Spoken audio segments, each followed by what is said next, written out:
એક ગરીબ ખેડૂતનો છોકરો જે મૂવી થિયેટરમાં સીટ સાફ કરીને મહિનાના 90 રૂપિયા કમાતો હતો, કોઈએ વિચાર્યું પણ ન હતું કે તે છોકરો એક દિવસ એવી કંપની ઊભી કરી નાખશે જેનું ટર્નઓવર 5,000 કરોડથી પણ વધારે હોય છે. આ વાત સાંભળીને તમને વાર્તા જેવું લાગશે, પણ આ વાર્તાને હકીકત બનાવ્યું છે બાલાજી વેફર્સના ઓનર ચંદુભાઈ વિરાણીએ. તેમની પાસે એક ટાઈમ પર રહેવા માટે 50 રૂપિયા પણ ન હતા. ઝીરોથી હીરો બનવા માટે એમને કેટલીક મુશ્કેલીઓ આવી.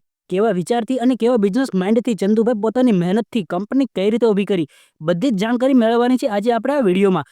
તો દર વખતની જેમ શરૂઆત નાનપણથી જ કરીએ. આ વાત છે 1972ની, જ્યાં જામનગર જિલ્લાના એક નાનકડા ગામમાં પોપટભાઈ વિરાણી નામના એક ખેડૂત રહેતા હતા, જે ખેતી કરીને પોતાના પરિવારનું ગુજરાન ચલાવતા હતા. ખેતી કરીને જ એમનું જીવન ચાલતું હતું, પણ એક સમય એવો આવ્યો કે ખેતી માટે વરસાદ જ ન આવ્યો અને આખી જમીન સુકાઈ ગઈ. આવામાં એમનું જીવન ખૂબ જ મુશ્કેલીમાં પડાઈ ગયું. હવે જમીનમાં કઈ વાવણી ન થવાને કારણે ચંદુભાઈના પિતાએ જમીનને 20,000માં વેચી નાખી અને પૈસાને તેમના ત્રણેય છોકરા ચંદુભાઈ, મેઘજીભાઈ અને ભીખુભાઈમાં વેચી નાખ્યા. પિતા પાસેથી પૈસા મળ્યા પછી ચંદુભાઈ તેમના બંને ભાઈ સાથે રાજકોટ જતા રહ્યા.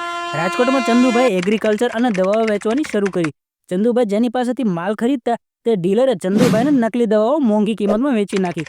આવી રીતે ચંદુભાઈનો પહેલો બિઝનેસ 2 વર્ષમાં જ બંધ થઈ ગયો અને ત્રણેય ભાઈ રોડ ઉપર આવી ગયા. ત્રણેય ભાઈ તો વધારે ભણેલા ગણેલા ન હતા, એટલે નોકરી તો સારી ન મળી, પણ થોડા દિવસ પછી ચંદુભાઈને એસ્ટ્રોન નામના થિયેટરમાં ચોકીદારની નોકરી મળી ગઈ અને ચંદુભાઈ ચોકીદારની નોકરી સાથે સાથે પિક્ચરના પોસ્ટર લગાવવાનું અને ક્યારેક કેન્ટીનનું પણ કામ કરી લેતા હતા અને આવી રીતે તેમનું ગુજરાન ચાલવા લાગ્યું. ચંદુભાઈ ઈમાનદાર માણસ હતા, એટલે તેમને થોડા જ દિવસોમાં થિયેટરના મોટા કેન્ટીનમાં કામ મળી ગયું, જ્યાં ચંદુભાઈ ઇન્ટરવલ દરમિયાન ગ્રાહકને મસાલા સેન્ડવિચ વેચવા લાગ્યા અને ચંદુભાઈએ થોડું પ્રોફિટ પણ કમાવી લીધું અને ચંદુભાઈ 1982માં પોતાના પરિવારને પણ ગામડેથી રાજકોટ બોલાવી લીધા હતા. પણ મિત્રો, ચંદુભાઈ માટે એક મોટી મુશ્કેલી એ હતી કે આખો દિવસ જે સેન્ડવિચ વેચીને રાત્રે વધારે જે સેન્ડવિચ પડ્યા રહેતા તેની ઉપર ફૂગ લાગી જતી અથવા તો બગડી જતા, અને આ નુકસાનના કારણે ચંદુભાઈ ખૂબ જ હેરાન થતા હતા. અને આ નુકસાનના કારણે ચંદુભાઈ ખૂબ જ વિચાર કર્યો કે એવી કઈ વસ્તુ વેચવી કે જે લાંબા સમય સુધી ખરાબ જ ન થાય, અને આ જ વિચારમાં ચંદુભાઈને બટેકાની વેફર્સ વેચવાનો વિચાર આવ્યો હતો. ચંદુભાઈએ પહેલા તો બટેકાની વેફર્સને કોઈ વેન્ડર પાસેથી ખરીદીને વેચવાનો વિચાર કર્યો,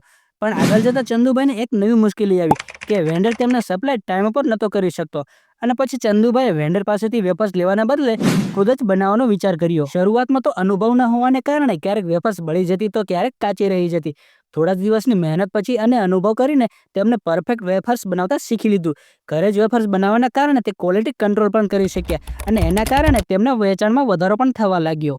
મસાલેદાર વેફર્સ હોવાના કારણે ચંદુભાઈની વેફર્સ લોકપ્રિય થવા લાગી અને આગળ જતા થિયેટર ઓનરે પણ ચંદુભાઈ સાથે વેફર્સની ડીલ કરી નાખી અને ચંદુભાઈને 3 થિયેટરો સાથે ડીલ મળી ગઈ અને ધીરે ધીરે આખા રાજકોટમાં ચંદુભાઈની વેફર્સ ફેમસ થઈ ગઈ. પણ માર્કેટમાં ઘણા બધા વેફર્સ વેચવાવાળા હતા અને ચંદુભાઈ પોતાની વેફર્સની એક અલગ જ ઓળખાણ બનાવવા માટે તેમને વેફર્સ માટે એક નામ વિચાર્યું અને ચંદુભાઈને વેફર્સના નામ માટે તેમને કેન્ટીનની બાજુમાં હનુમાનજી મંદિર, જે બાલાજી નામથી પ્રસિદ્ધ હતું, અને આવી રીતે ચંદુભાઈએ પોતાની વેફર્સ માટે બાલાજી નામ રાખ્યું. પણ આ તો હજુ શરૂઆત જ હતી, કેમ કે અલગ અલગ જગ્યાએથી વેફર્સના ઓર્ડર એટલા બધા આવવા લાગ્યા કે આખો પરિવાર રાત દિવસ મહેનત કરતા તો પણ ઓર્ડર પૂરો ન કરી શકતા હતા. અને આવી રીતે ચંદુભાઈએ વિચાર્યું કે વેફર્સ બનાવવા માટે મશીન પ્લાન્ટ મૂકી દઈએ, જેથી કરીને ઓછા સમયમાં વધારે વેફર્સ તૈયાર થઈ જાય.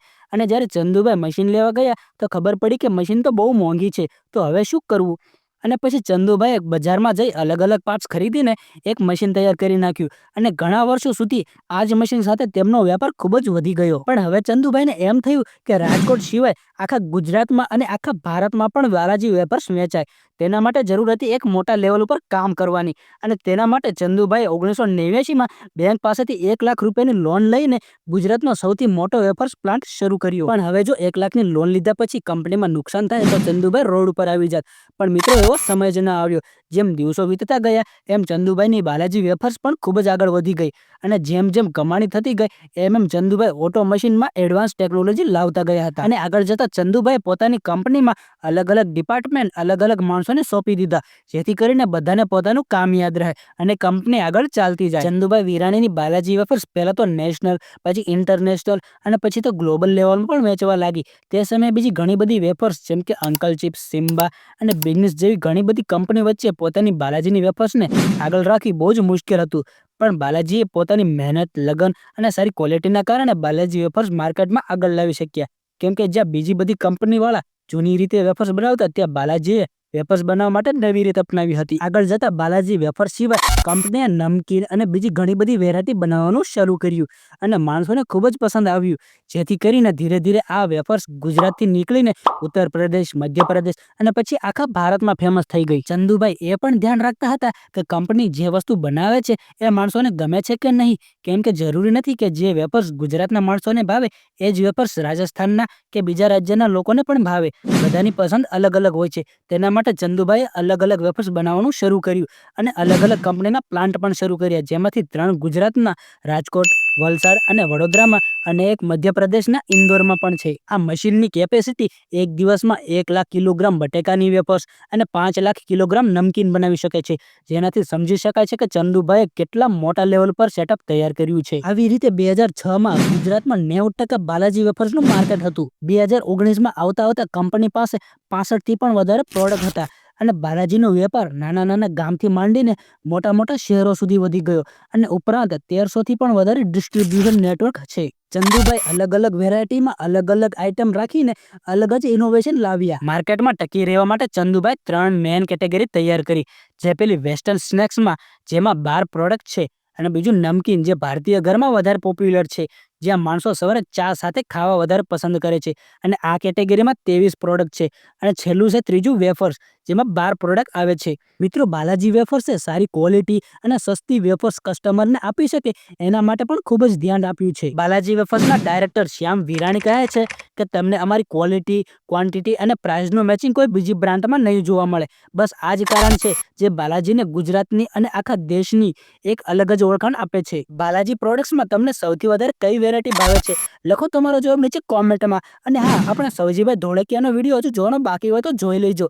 અને વિડીયો ગમે તો વિડીયોને લાઇક કરી નાખજો અને ચેનલને પણ સબસ્ક્રાઇબ કરી નાખજો, જેથી કરીને બીજા વિડીયોની નોટિફિકેશન તમને મળી જાય.